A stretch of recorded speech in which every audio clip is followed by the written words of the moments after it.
Hello friends. Bimal बहुत परेशान था। उसे समझ में नहीं आ रहा था कि वो इस परिस्थिति से कैसे निपटे। वो अपनी माँ को बहुत चाहता था, किंतु उसकी पत्नी और बच्चे उसकी माँ से बहुत दूर भागते थे, क्योंकि उसकी माँ की एक आंख नहीं थी, साथ ही उसकी कमर भी 90 अंश पर झुकी थी। वैसे ही अपना काम सब खुद कर लेती थी, किंतु फिर भी वो उसकी पत्नी और बच्चों के लिए हमेशा खटकती हैं। दादी, आप ऊपर के कमरे में जाओ, मेरे दोस्त आ रहे हैं, बिमल के बेटे अखिल ने बड़े बेरुखी से कहा। पर बेटा, मैं तो यहाँ बहुत दूर बैठी हूँ, बिमल की माँ ने बहुत प्यार से कहा। नहीं, आप उनके सामने मत रहो, वो मुझे चिढ़ाते हैं, अखिल ने जोर से डांटते हुए कहा। क्या हुआ अखिल, क्यों चिल्ला रहे हो? बिमल की पत्नी कामनी ने किचन से ही आवाज लगाई। देखो ना माँ, ये दादी यहीं ड्राइंग रूम में बैठी हैं और मेरे दोस्त आ रहे हैं, अखिल ने शिकायत भरे लहजे से कहा। माँ जी, आप ऊपर चली जाओ, क्यों हम लोगों को लजवाती हो, कामनी ने बेटे का पक्ष लेते हुए कहा। बेचारी सरस्वती चुपचाप उठकर जीने के सहारे ऊपर जाने लगी। कमर झुकी होने के कारण उन्हें ऊपर चढ़ने में बहुत परेशानी हो रही थी, किंतु वो पूरी ताकत से ऊपर के एक कोने वाले कमरे में जाकर बैठ गई। विमल बाजू के कमरे में सब सुन रहा था। उसे कष्ट हो रहा था कि माँ को अपमानित होना पड़ रहा है, किंतु वो असहाय था। अगर वो कुछ कहता तो पत्नी और बच्चे उसका विरोध करने लगते।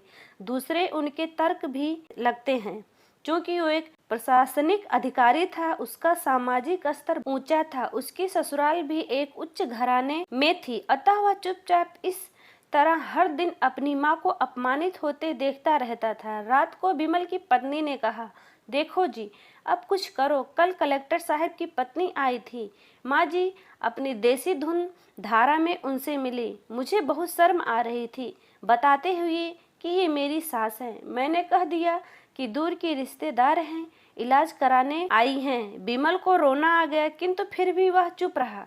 उसे समझ नहीं आ रहा था कि वो क्या करे।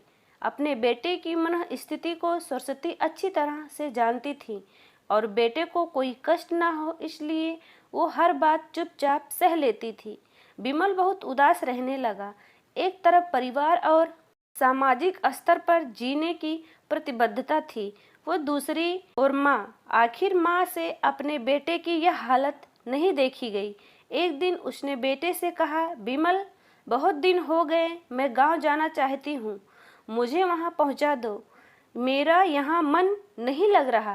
किंतु माँ, वहाँ तो कोई नहीं है, तुम्हारी देखभाल कौन करेगा? बिमल ने आश्चर्य से पूछा।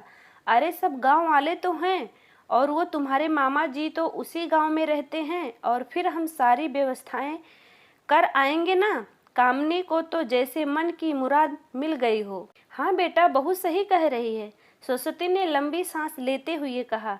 विमल जानता था कि गांव में माँ की देखभाल करने वाला कोई नहीं है, लेकिन अपनी पत्नी की जिद के कारण वह अपनी माँ को गांव छोड़ने पर विवश हो गया। माँ को गांव छोड़कर आते वक्त उसे रोना आ रहा था तथा अपनी बेबसी पर गुस्सा भी आ रहा था, किंतु परिवार, पत्नी और समाज ने उसके इन मनोभावों को दबा दिया और वो सुकून सा महसूस करने लगा।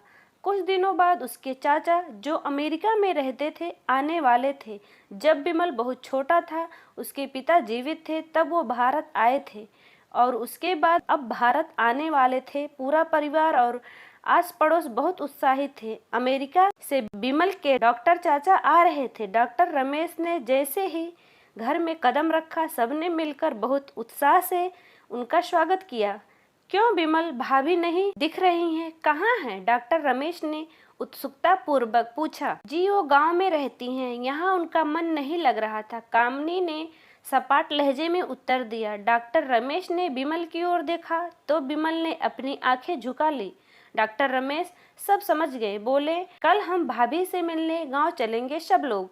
दूसरे दिन सभी लोग गांव के घर में पहुंचे। रोते हुए कहा, नहीं देवर जी, बिमल का कोई दोष नहीं है, मैं खुद गांव आई थी। सरस्वती ने अपने बेटे का बचाव किया। मुझे सब पता चल गया भाभी, आप चुप रहो। क्यों बहू, तुम्हें अपनी सास की कुरूपता पसंद नहीं है? समाज में नीचा देखना पड़ता है ना? डॉक्टर रमेश ने कामनी की ओर व्यंग से देखा। कामनी निरुत्तर होकर विमल को देखने लगी। आज तुम जिस सामाजिक स्तर पर जी रहे हो वो उन्हीं के संघर्षों की देन है।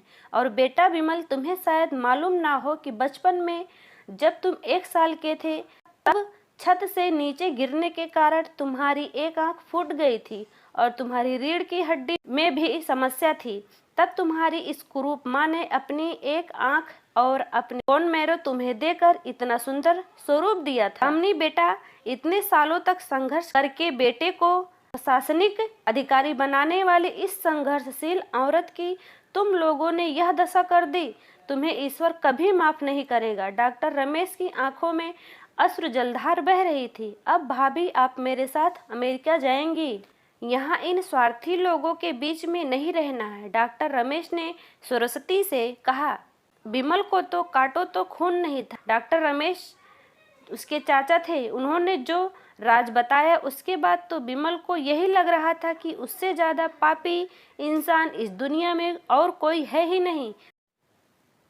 और माँ सरस्वती के कदमों से लिपट गया। माँ, मेरा अपराध अक्षम्य है। मैं जानबूझकर चुप्पी साधे रहा, आपका अपमान करवाता रहा और सिर्फ आप ही उस घर में मेरे साथ रहेंगी और कोई नहीं। विमल ने अग्नि दृष्टि से अपनी पत्नी और बच्चों को देखा। कामनी को भी बहुत पश्चाताप हो रहा था, किंतु उसकी हिम्मत नहीं हो रही थी कि वो सरस्वती से आंखें मिलाए। सरस्वती ने कामनी की मन स्थिति समझ उसको पुचकारते हुए अपने पास बुलाया और विमल को डांटते हुए कहा, खबरदार, जो मेरी बहू को मुझसे अलग करने की कोशिश की तो तुझे ही घर से बाहर निकाल दूंगी। कामनी और बच्चे ने सरस्वती के पैर पकड़ते हुए अपने व्यवहार पर माफी मांगी और माँ के हृदय ने सबको माफ कर दिया। धन्यवाद।